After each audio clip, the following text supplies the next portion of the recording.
Morning. I wanted to talk a little bit about what Lordship looks like in my life, about trusting God to lead me and give my life to Him. I haven't always known what God wanted with me in my life. I don't think it's always so clear, but it doesn't have to be.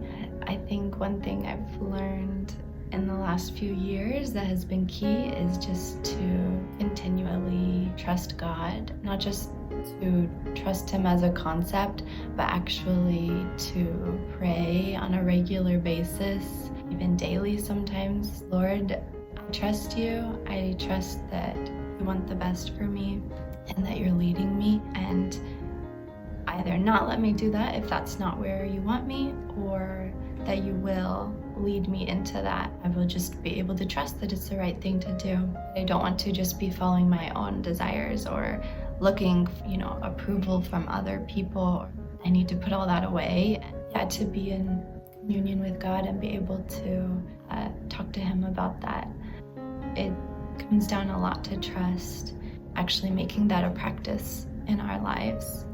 And it also doesn't mean that I don't have doubts and that I don't waver. I think a lot of people in the Bible had those experiences, so we're in good company. By no means an expert and still figuring this all out. So for me specifically, it's God has led me to live a lot of my adult life in different countries in Africa.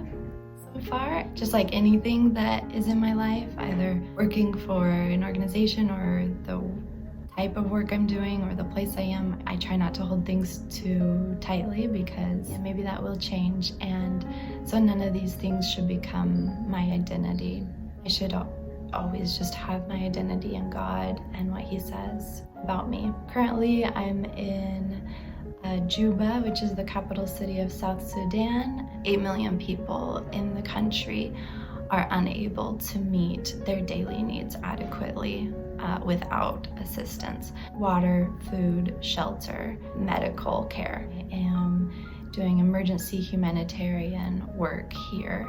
I really believe that God calls us to not just advocating for other people, but we should also be in kinship with them. An idea in many different cultures of being so closely intertwined with them that their problems become our problems, their grief becomes our grief, their victories are victories. And so I just have grown to be passionate about global health. I believe that we're all placed in the places that we are for a reason, and that God puts us all there. We have opportunities every day then to make that place better. And so I think as Christians we're called, and the Bible talks so much about bringing justice to different areas of the world and being able to speak for the vulnerable people who can't speak for themselves.